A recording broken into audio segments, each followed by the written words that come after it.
नमस्कार, गोहार छत्तीसगढ़ में आपका स्वागत है। परमिशन की पॉलिटिक्स। जी हाँ, छत्तीसगढ़ में धरना प्रदर्शन और आंदोलन पर सरकार की रोक के बाद सियासत तेज हो गई है। राजनीतिक दलों और सामाजिक संगठनों ने सरकार के फैसले का विरोध शुरू कर दिया है। भाजपा ने सरकार के इस कदम को आपातकाल से जोड़ा है। बीजेपी का कहना है कि सरकार के 3 साल पूरे होने के बाद अब अलग अलग विभागों के कर्मचारी सड़कों में उतरकर आंदोलन करने पर मजबूर हो गए हैं। वहीं आंदोलन पर हाल ही में राज्य सरकार के द्वारा निकाले गए नए आदेश पर विपक्ष सवाल खड़े करने लगा है। विपक्ष का सरकार पर सीधा सीधा आरोप है कि नया आदेश निकालकर आंदोलनकारियों की आवाज दबाने के नए नए पैंतरे राज्य सरकार आजमा रही है। वहीं कांग्रेस प्रदेश अध्यक्ष मोहन मरकाम ने कहा कि हमारी सरकार ने धरना प्रदर्शन के साथ साथ जो सामाजिक धार्मिक कार्यक्रम आयोजित होते हैं उसमें अनुमति के लिए कहा है, जबकि ये नियम पहले से भारतीय जनता पार्टी के शासनकाल से ही लागू है। उसी नियम को आगे बढ़ाने का काम हमारी सरकार ने किया है।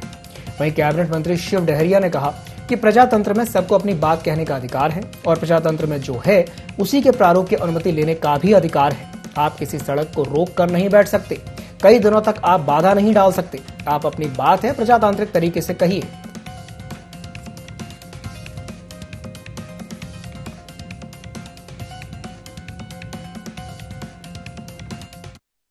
हो रहा है तो इससे कांग्रेस विचलित स्थिति में है, भयभीत है और उनको लग रहा है कि चारों तरफ सरकार के खिलाफ में आवाज़ गूंज रही है।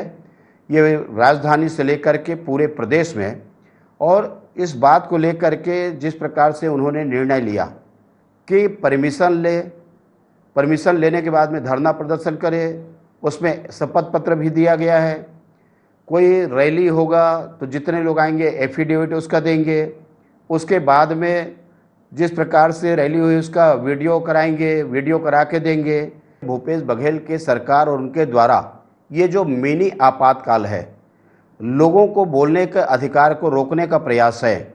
मुझे लगता है कि जो मांगे हैं जायज़ मांगे हैं, आपके द्वारा की गई घोषणा है, उसको पूरा करने का समय आ गया है। और ये बचने का जो प्रयास कर रही है सरकार, इससे सरकार बच नहीं सकती, उसकी जवाबदेही तय है। हमारी सरकार ने जो धरना प्रदर्शन के साथ साथ जो भी सामाजिक धार्मिक कार्यक्रम आयोजित होते हैं उसमें अनुमति के साथ करने के लिए कहा गया है, जबकि ये नियम पहले से भारतीय जनता पार्टी के शासनकाल से ही लागू है। उसी नियम को आगे बढ़ाने का काम हमारी सरकार ने किया है। प्रजातंत्र में सबको अपनी बात कहने का अधिकार है और प्रजातंत्र में जो व्यवस्थाएं है उसी के अनुरूप अनुमति लेने का भी अधिकार है। आप किसी सड़क को रोक कर नहीं बैठ सकते, कई दिनों तक आप उसके बाधा नहीं डाल सकते। आप अपनी बात है प्रजातांत्रिक तरीके से कहिए। हमारी मांगे पूरी करो, हमारी मांगे।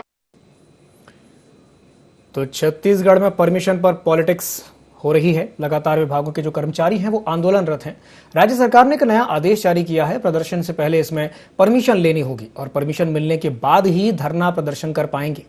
और साथ ही साथ जो धरने में जो लोग शामिल होंगे उन्हें एफिडेविट भी लगाना होगा। मॉनिटरिंग के लिए बाकायदा उनकी वीडियोग्राफी भी की जाएगी। तो इसी बात को लेकर के विपक्ष ने सरकार पर आरोप लगाया है। सरकार ने अपने वादों को पूरा नहीं किया, ऐसा विपक्ष का कहना है।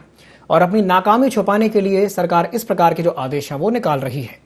साथ ही साथ नेता प्रतिपक्ष धर्मलाल कौशिक ने यह भी कहा कि इसे जनता कभी नहीं भूलेगी। साथ ही साथ मंत्री शिव डहरिया ने कहा कि अगर रैली निकाली है, अनुमति लीजिए, लोगों को प्रजातंत्र का अधिकार है, प्रजातांत्रिक रूप से काम कीजिए। सरकार ये चाहती है कि लोग प्रजातांत्रिक तरीके से काम करें। बीजेपी का कहना है कि धरना प्रदर्शन पर जो रोक का आदेश है उसे वापस लिया जाए, और अगर ये आदेश वापस नहीं लिया जाता है तो बीजेपी जो है वो मुख्यमंत्री भूपेश बघेल के विधानसभा क्षेत्र में धरना देगी। अभिव्यक्ति की आजादी को कुचला जाना एक दमनकारी कृत्य है। तानाशाही को खत्म करवाने के लिए महात्मा गांधी ने सत्याग्रह किया था। सरकार आम लोगों की स्वतंत्रता को समाप्त कर रही है, ऐसा बीजेपी का कहना है। नए आदेश के बहाने राज्य में मिनी आपातकाल लगाया जा रहा है। कांग्रेस प्रदेश अध्यक्ष मोहन मरकाम का कहना है कि सामाजिक धार्मिक कार्यक्रम में अनुमति के लिए कहा है। यह नियम पहले से ही भारतीय जनता पार्टी के शासनकाल से ही लागू है। उसी नियम को आगे बढ़ाने का काम हमारी सरकार ने किया है, कोई नया नियम नहीं लाया है। रैली के नाम पर आप सड़क को जाम करके नहीं बैठ सकते, ऐसा मंत्री शिव डहरिया ने कहा है। रैली के नाम पर रेलवे लाइन को बाधित नहीं किया जा सकता। रैली के नाम पर जनता के काम को नहीं रोका जा सकता। तो छत्तीसगढ़ में परमिशन को लेकर के लगातार पॉलिटिक्स हो रही है।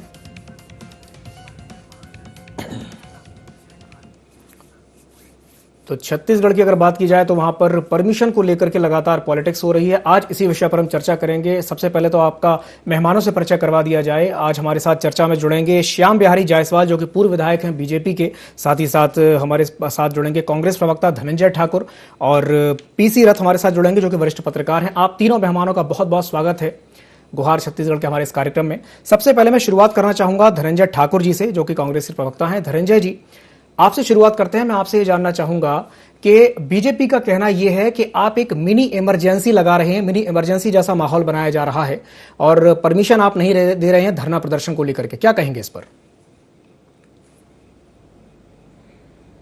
देखिए दिवांशु जी, भारतीय जनता पार्टी नेता जाने अनजाने में मोदी सरकार के द्वारा जो देश भर में आपातकाल लगा दिया गया है, अघोषित आपातकाल, उसे पीड़ित और प्रभावित लगते हैं, इसलिए इस प्रकार की बातें कर राज्य सरकार पर झूठे आरोप लगा रहे हैं। अब मैं आपसे ये कहना चाहूंगा कि मोदी सरकार पे क्यों गया मैं, क्योंकि केंद्र में जब से भारतीय जनता पार्टी की सरकार बनी है, मोदी जी प्रधानमंत्री बने हैं, उस दिन से लेकर आज तक ना तो सरकार से कोई सवाल पूछ सकता, ना तो लोकतांत्रिक अधिकारों के तहत कोई अपनी बातों को रख सकता है। और तो और जिस प्रकार से घटनाएं 14 महीने में हुई है दिल्ली में, जो किसानों को, जो किसान जो भारत माता के पुत्र हैं, जो देश की सही प्रधान देश है, वहां किसानों को दिल्ली में जाने के लिए भी किस प्रकार से बैरियर लगा दिए गए, गड्ढे खुदवा दिए गए, बड़े बड़े कील ठोकवा दिए गए। तो ये चीजें दिल्ली ने देखा है। और देश में कौन आपातकाल लगाया मालूम है? छत्तीसगढ़ में कहीं भी किसी प्रकार की कोई रोक टोक नहीं है। सवाल ये उठता है ना कि छत्तीसगढ़ में भारतीय जनता पार्टी के पास मुद्दा ही नहीं है जिसके मुद्दे को लेकर वो जनता के बीच में जाए और जनता उसको समर्थन करे और इनको आंदोलन करने का अवसर मिले। तो भारतीय जनता पार्टी तो मुद्दाहीन हो चुकी है। और जिस विषय को लेकर हम चर्चा कर रहे हैं, अगर उसमें कहीं पे रोक की बात हुई है तो मैं आपके चैनल के माध्यम से श्याम बिहारी जायसवाल जी जो पूर्व विधायक है उनको चैलेंज करता हूं, उस आदेश को पढ़ के बता दे कहां पर धरना प्रदर्शन प्रतिबंध लगाया गया है। और अनुमति लेना तो पूर्ववर्ती सरकार के दौरान ही स्टार्ट है। और ये छत्तीसगढ़ ही नहीं, उत्तर प्रदेश में, बिहार में, गुजरात में, दिल्ली में भी सर्कुलेशन चालू है, सर्कुलर चल रहा है। तो भारतीय जनता पार्टी मुद्दाहीन हो चुकी है, मुद्दों के दिवालियापन के दौर से गुजर रही है, इस पर ऐसे बातें कर रही है। क्या भारतीय जनता पार्टी मुद्दाहीन हो चुकी है? इस सवाल को लेकर के मैं ये सवाल पूछना चाहूंगा श्याम बिहारी जायसवाल जी से। श्याम बिहारी जायसवाल, वो कह रहे हैं कि भारतीय जनता पार्टी जो है वो पूरी तरह से मुद्दाहीन हो गई है। क्या कहेंगे इस पर? ये आप सभी को नमस्कार और आपके चैनल को धन्यवाद। जैसा कि अभी मैं हमारे कांग्रेस के वरिष्ठ नेता और प्रवक्ता हैं धनंजय ठाकुर जी को बड़े ध्यान से सुन रहा था, इन्होंने शुरू में ही माननीय नरेंद्र मोदी जी के बारे में, केंद्र सरकार के बारे में और उस किसान आंदोलन से जोड़ा जिस किसान आंदोलन की समय सीमा अभी तक के जितने भी आंदोलन हुए होंगे, मुझे लगता है सबसे लंबे समय तक का हाईवे में बैठकर किया हुआ आंदोलन है। एक और तो ये बोल रहे हैं कि इतना बड़ा किसान आंदोलन हुआ, सड़क में कांटे बिछाए गए, गड्ढे खोदे गए। दूसरी ओर ये बोल रहे हैं कि लोगों को परेशानी नहीं होना चाहिए सड़क के लिए, रेल के लिए, काम के लिए। वो हकीकत ये है कि कांग्रेस सरकार 36 वादे पूरे प्रदेश में की थी।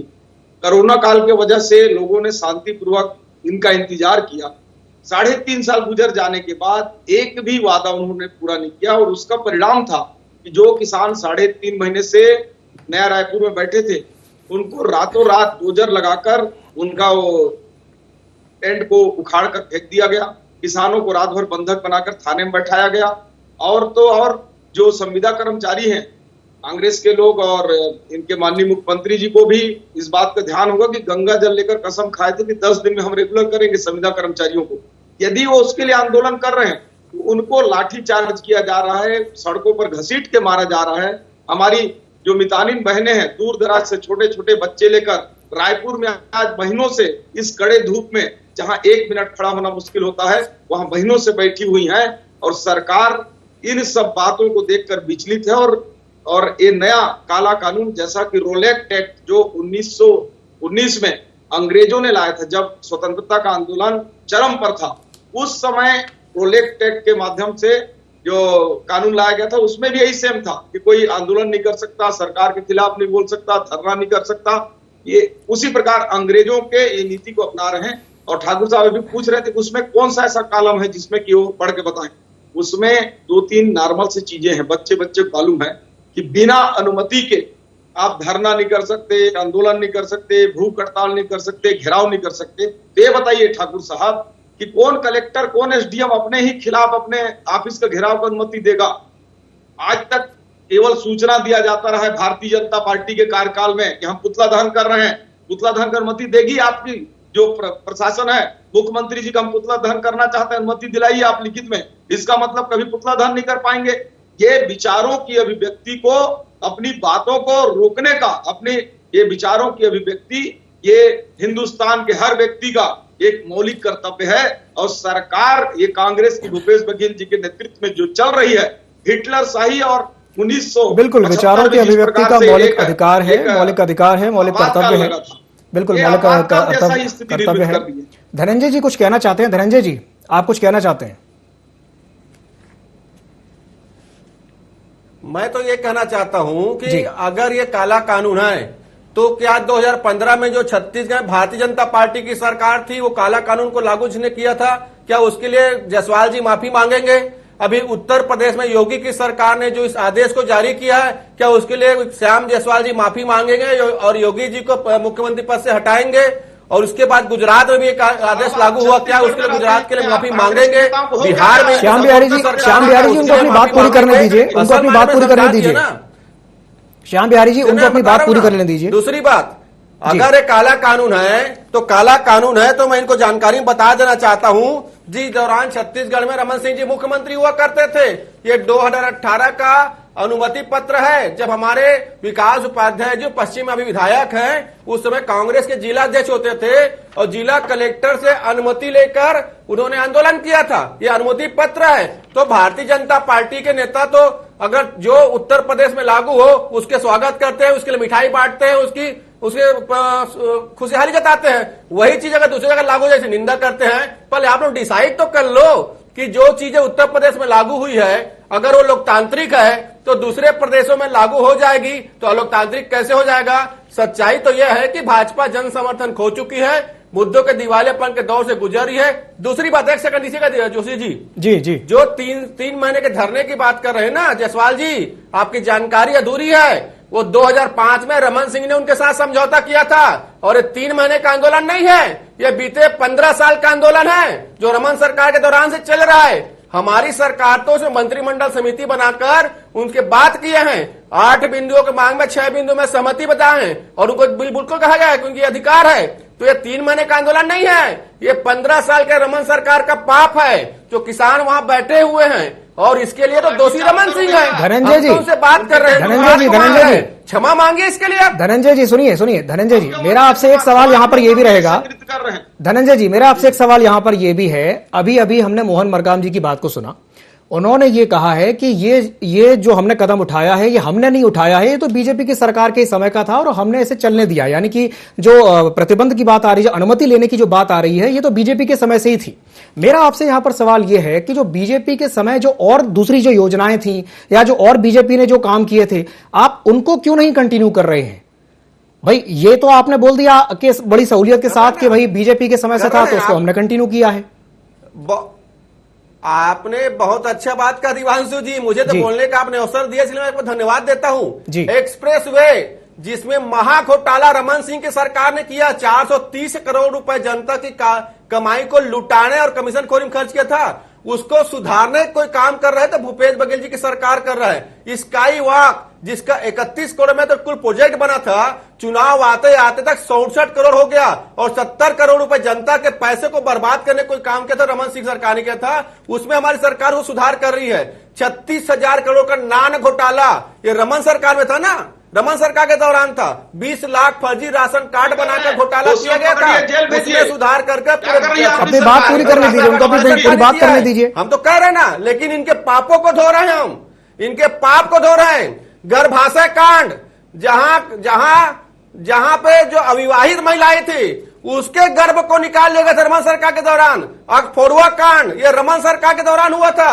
और न जाने कितने 3000 नर्स बने हमारे जेल में बंद थे उस दौरान, उनके बाथरूम में भी ताला लगाने का नमन सरकार में हुआ था। और आंगनबाड़ी कार्यकर्ताएं जो आज धरना दे रही ना, इनका ही मानदेय हमारी सरकार ने बढ़ाया है और भी उनकी मांगे वह सरकार सुन रही है। तो ये सारे पाप तो नमन सरकार के हैं, हमारी सरकार तो सुधार कर रही है उनको लाके। धनंजय जी, एक बड़ा सवाल यहां पर यह भी है, अगर इतने सारे लोग आंदोलन धरना प्रदर्शन कर रहे हैं तो ये धरना प्रदर्शन कर ही क्यों रहे हैं? कहीं ना कहीं एक असंतुष्टि की भावना तो है इनके मन में, असंतुष्ट हैं इसीलिए तो धरना कर रहे हैं। तो धरना करते ही क्यों,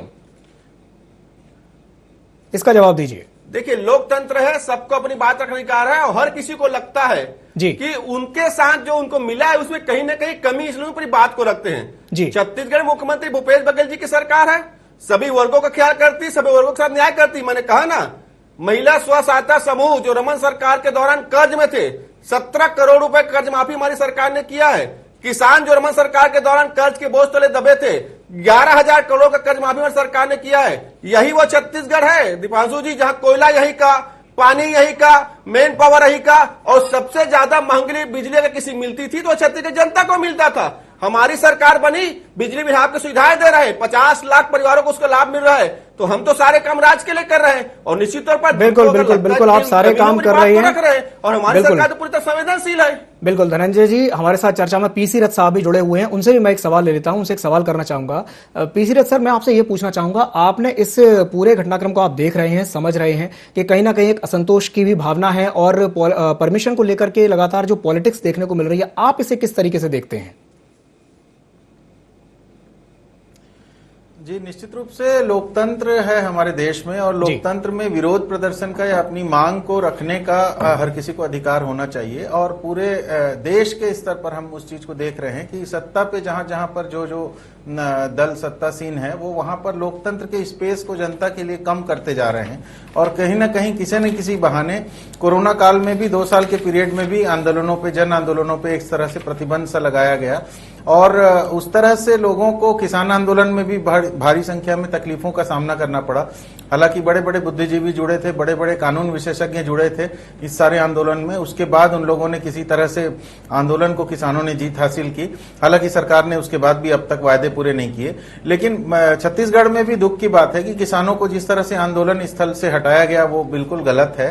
सरकार को अपना कहीं रेलवे लाइन वो रोक नहीं रहे थे, किसी तरह से नेशनल हाईवे जाम नहीं किया था उन्होंने, लेकिन आंदोलन स्थल से उनको बेदर्दी से हटा दिया गया। ये निश्चित रूप से गलत निर्णय था। इस तरह की बातें नहीं होनी चाहिए प्रदेश में। अगर सरकार किसानों की सरकार कही जा रही है, छत्तीसगढ़ की सरकार किसानों के प्रति विशेष तौर पे संवेदनशील कही जा रही है, तो सरकार को यह ध्यान रखना चाहिए कि किस तरह से ऐसे आंदोलनों से सही तरीके से वो निपटे, किस तरीके से वो उससे समाधान कारक रास्ता निकाले, बातचीत करे। और इस संबंध में ये स्थिति बिल्कुल नहीं आनी चाहिए कि किसानों को इस तरह से धरना स्थल से थाने में बंद किया जाए या किसी तरह से उनको रात में ले जा करके धरना स्थल से उनका सामान हटा लिया जाए, जब्त कर लिया जाए। ठीक इसी तरह की घटना जो सड़क पे तेज दोपहर में जो है धूप में जो लाठीचार्ज किया गया था मीटर संविदा कर्मचारियों पे, जिस तरह से किया गया था, वो एक नियमितीकरण की मांग पे धरना स्थल पे थे। तो ये इससे निपटने के दूसरे तरीके होते हैं। सरकार को उनका फायदा अपने अनुभवी कर्मचारियों को लगाना चाहिए और किसी तरह से ऐसी स्थिति नहीं आनी देनी चाहिए। किसानों को उनका हक मिलना चाहिए। किसान अपने हक के लिए सड़क पे नहीं आएंगे तो क्या संसद पे जाएंगे? सड़क को, किसानों को तो अपनी मांगे रखने का अधिकार है और वो अगर कहीं रेलवे लाइन ब्लॉक नहीं कर रहे हैं, कहीं नेशनल हाईवे जाम नहीं कर रहे हैं, लोगों को तकलीफ नहीं दे रहे हैं, तो अपने स्थल पर उनको प्रदर्शित करने का मौका मिलना चाहिए, अपना आक्रोश दिखाने का मौका मिलना चाहिए। और शांतिपूर्ण प्रदर्शन को इस तरह से सत्ता का बल प्रयोग करके किया जाना निंदनीय है, ये नहीं होना चाहिए। सरकार को इससे बचना चाहिए क्योंकि असंतोष किसानों में अगर होगा तो एक राजधानी में आंदोलन को दबाने का ये होगा, फर्क पड़ेगा कि जिले जिले स्तर पर प्रदर्शन होंगे और किसानों की ताकत को देश देख चुका है, उससे सरकार को परहेज करना चाहिए। और निश्चित रूप से आंदोलन पे या लोगों के हड़ताल पे प्रतिबंध, लोगों के जो मौलिक अधिकार है अपनी बात रखने का, उसको अवसर देना चाहिए। लोकतंत्र यही सिखाता है। सत्ता के मद में लोग उसमें काफी प्रतिबंध लगाने लग जाते हैं, लेकिन पिछली सरकारों ने भी उससे सबक सीखा है और वर्तमान सरकार को भी उसको समझना चाहिए। बिल्कुल, वर्तमान सरकार को इसे समझना चाहिए। मैं एक बार फिर से रुक करना चाहूंगा श्याम बिहारी जायसवाल जी का। श्याम बिहारी जी, मैं आपसे ये पूछना चाहूंगा, अभी हमने पीसी रथ साहब की एक बात सुनी, उन्होंने कहा कि अभी हाल ही के सालों में हमने देखा कि जो सरकारें हैं, चाहे वो छत्तीसगढ़ की सरकार हो या अन्य राज्यों की सरकार हो, लोकतंत्र के लिए जो स्पेस पेस है वो थोड़ा सा कम हुआ है। सरकारें कहीं ना कहीं कुछ इस तरीके की चीजें लेकर के आ रही हैं जिसकी वजह से जो लोग हैं वो अपनी बात को रख नहीं पा रहे हैं सरकार के सामने। तो क्या कहेंगे आप इस पर, आप इस बात से कितना इत्तेफाक रखते हैं? निश्चित रूप से अभी वरिष्ठ पत्रकार अपने रथ साहब बहुत अच्छा उसको क्लियरिफाई कर रहे थे जी। निश्चित रूप से जो ये लोकतंत्र है, ये लोगों के जो हमारे संविधान है उस पर दिए अधिकार और कर्तव्यों पर ही टिका हुआ है। ये लोकतंत्र का सबसे खूबसूरती ये है उसका धरना, प्रदर्शन, आंदोलन। मैं मानता हूं कि जैसे कोई रेलवे लाइन है या हाईवे है या बाजार है, कोई उसको बाधित न करते हुए यदि सामान्य प्रक्रिया में, जैसे कि हमारी भी सरकार में पहले होता था, किसान अब वो संसद में जाएगा नहीं, वो खेत में, गांव में, गली में, मोहल्ले में अपना आंदोलन करेगा।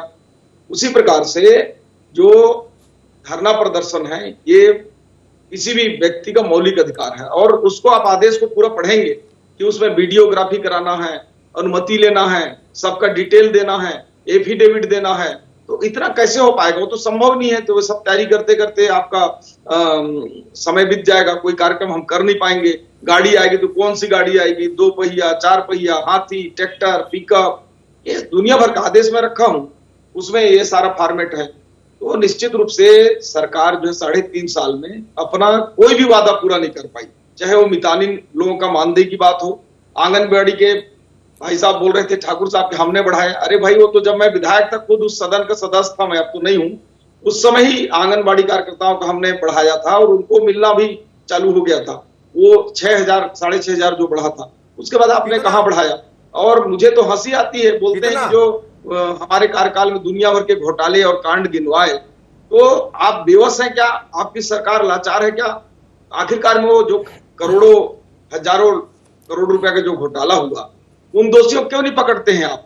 धनंजय जी, जेल में कौन रोक रहा है आपको? धनंजय जी, जायसवाल साहब कह रहे हैं कि 3 साल में आपने कुछ काम किया ही नहीं है, क्या कहेंगे इस पर? निश्चित रूप से मुझे एक भी कोई काम जो जनहित की योजना है, जो हमारी योजना चलाई जा रही है। धनंजय जी की बात सुन लेते हैं, जायसवाल साहब उनकी बात सुन लेते हैं, वो क्या कह रहे हैं। मैंने कहा ना, इसको 2 उदाहरण दूंगा आपको मैं। भारतीय जनता पार्टी छत्तीसगढ़ में किसानों को बरकराने के लिए एक आंदोलन शुरू किया था। खेत पर जायसवाल जी, खेत पर चर्चा और भात पर बात, जी को बोलने दोनों कार्यक्रम में किसान नहीं आए। भात भी किसान भारतीय जनता पार्टी ने खा गया, खेत में भी अकेले बैठे रह गए।